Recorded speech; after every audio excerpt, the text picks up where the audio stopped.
नमस्कार शेतकरी मित्रांनो, पंतप्रधान किसान योजनेचा 21वा हप्ता लवकरच शेतकऱ्यांच्या खात्यामध्ये जमा होणार आहे. परंतु आता असे काही शेतकरी आहे की त्यांना प्रधानमंत्री किसान योजनेचा 21वा हप्ता हा कदाचित मिळणार नाही, त्याचा लाभ त्यांना मिळणार नाही. तर असे कुठले शेतकरी आहेत, पूर्ण माहिती आपण या व्हिडिओमध्ये जाणून घेऊयात. परंतु व्हिडिओला सुरुवात करण्यापूर्वी जर तुम्ही आपल्या चॅनलवरती पहिल्यांदा आला असाल तर आपल्या चॅनलला प्लीज सबस्क्राईब करून घ्या, जेणेकरून अशीच नवनवीन माहिती तुम्हाला वेळेवर मिळत राहील. तर केंद्र सरकारने अल्प व अत्यल्प भूधारक शेतकऱ्यांसाठी सुरू केलेल्या पंतप्रधान किसान सन्मान निधी योजनेचा 21वा हप्ता ऑक्टोबर 2025 मध्ये जाहीर होण्याची शक्यता आहे. ही योजना देशातील सर्वात मोठ्या शेतकरी कल्याणकारी योजनांपैकी एक असून या अंतर्गत पात्र शेतकऱ्यांना वर्षाला 3 टप्प्यात प्रत्येकी 2,000 रुपये असे एकूण 6,000 रुपये थेट बँक खात्यात दिले जातात. मात्र यावेळी काही तांत्रिक आणि प्रशासकीय कारणामुळे काही शेतकऱ्यांना 21व्या हप्त्याचा लाभ मिळण्यात अडचणही येऊ शकते. कोणत्या कोणत्या शेतकऱ्यांना अडचण येऊ शकते आपण बघूयात. तर शेतकरी मित्रांनो, पहिले म्हणजे काय की ई-केवायसी ची अट. आता पीएम किसान योजनेचा लाभ घेण्यासाठी शेतकऱ्यांनी त्यांची ई-केवायसी पूर्ण करणे बंधनकारक आहे.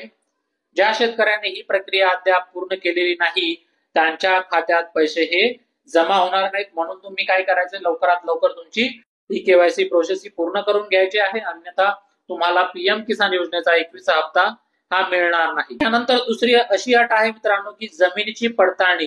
अर्जासोबत सादर केलेल्या जमिनीची माहिती महसूल विभागाकडून प्रमाणित करून घेणे आवश्यक आहे. जर जमिनीची पडताळणी अपूर्ण असेल तर 21वा हप्ता हा थांबवल्या जाऊ शकतो. म्हणून तुम्ही काय करायची, जमिनीची पडताळणी लवकरात लवकर करून घ्यायची आहे, जेणेकरून तुम्हाला 21वा हप्ता हा तुमच्या खात्यामध्ये जमा होईल. त्यानंतर आहे आधार बँक लिंकिंग. या योजनेचा लाभ थेट लाभ हस्तांतरण पद्धतीने दिला जात असतो. त्यामुळे शेतकऱ्यांचे बँक खाते आधार क्रमांकाशी जोडलेले असणे अत्यंत आवश्यक आहे. म्हणून तुमचं जर आधार बँक लिंकिंग झालेलं नसेल, म्हणजे तुमच्या बँक खात्यासोबत तुमचं आधार कार्ड लिंक झालेलं नसेल, तर लवकरात लवकर तुमच्या बँक खात्याशी आधार कार्ड हे तुमच्या बँक खात्याशी आधार नंबर हा लिंक करून घ्या, जेणेकरून तुम्हाला हप्ता हा मिळत राहील. त्यानंतर नेक्स्ट आहे की चुकीची माहिती.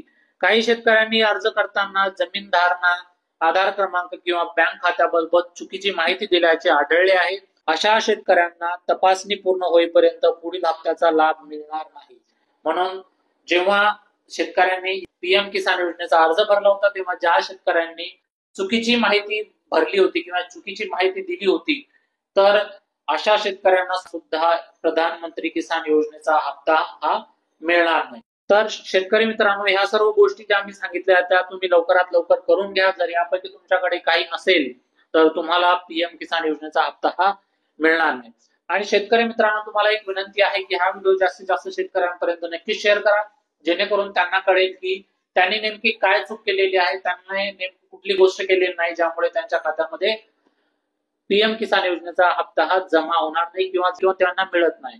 म्हणून हा व्हिडिओ जास्तीत जास्त लोकांपर्यंत नक्की शेअर करा. धन्यवाद.